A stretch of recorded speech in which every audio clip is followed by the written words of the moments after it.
European Union officials saying the bloc is unlikely to hike tariffs in China and India over their purchases of Russian oil.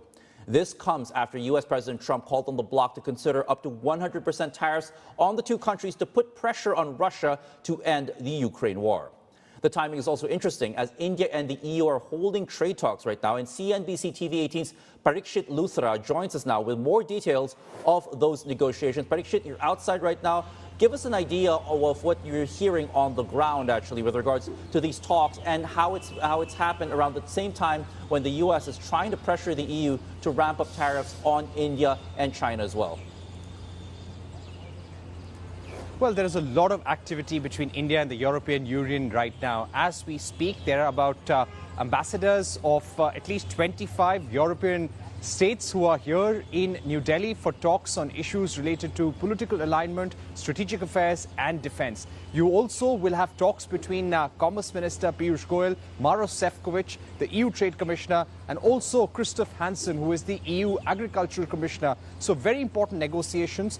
We can tell our viewers that 11 out of 23 chapters in the trade negotiations have been completed, which means that there is some amount of agreement on those chapters. Commerce Minister Piyush Goyal has said that 60 to 65% of the chapters have already been agreed upon, and he's expecting substantial progress this week.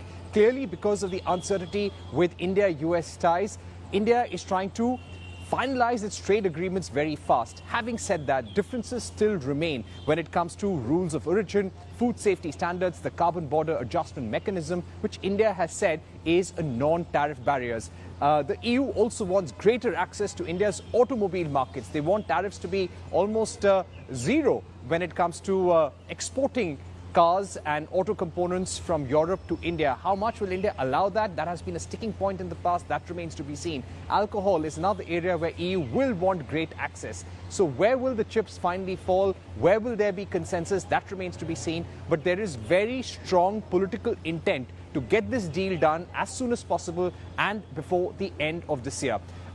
When it comes to the Russia-Ukraine war, there will also be pressure from the European Union on India to reduce purchases of Russian oil. Whether India trims that remains to be seen. But for the moment, let's listen in to Ursula von der Leyen, the President of the EU Commission. We need to double down on diversification and on partnerships. 80% of our trade is with countries other than the United States. So we need to capitalize now on these new opportunities. And at a time where the global trading system is crumbling, we're securing the global rules through bilateral agreements like Mexico, like Mercosur, or finalizing negotiations on a historic deal with India by the end of the year.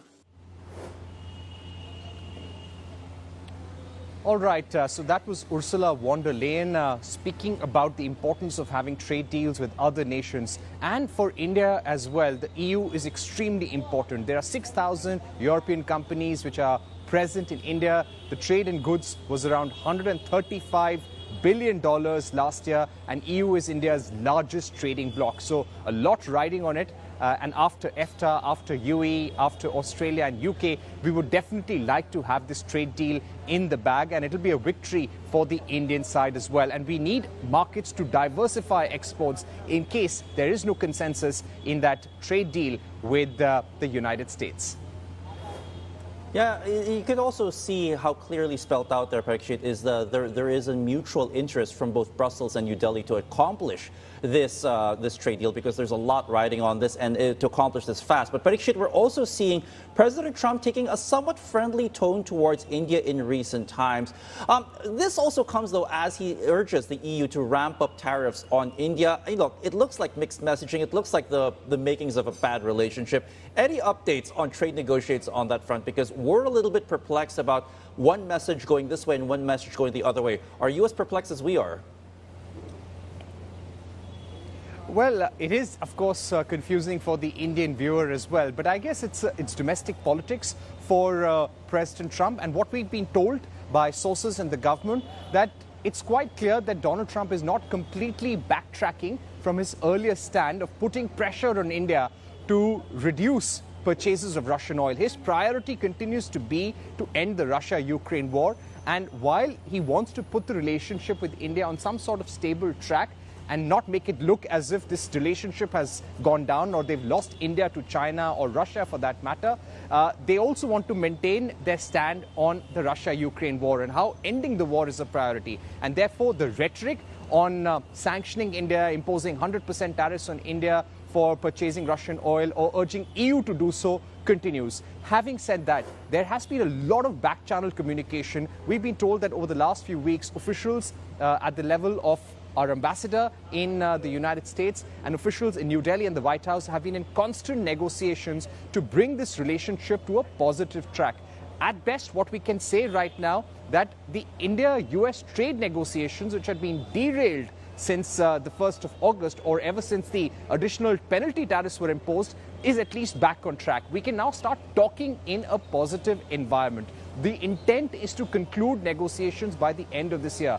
Does this mean that the 25% additional penalty tariff will be set aside? There is no clarity on that. Will the reciprocal tariff of 25% be brought down to 10%? No clarity on that front either right now. So that's why the Indian government also remains very, very tentative. They're not celebrating this as a victory or a truce for any sort. They say we have to be very, very clear about our stated goals, protecting ourselves in agriculture and dairy, and also making sure that the tariffs are below 15%. That remains the end goal. But we are told that there could be an exchange of trade delegations between India and the United States in the next couple of weeks, which means that a trade delegation will either go from India to the US or from US to India for in-person negotiations. That will be important to watch out for. And still a lot of steps to accomplish, but at least both sides are talking. We'll see how long this positive climate actually will last. Parikshit Luthra from CNBC TV 18, thank you so much for joining us today.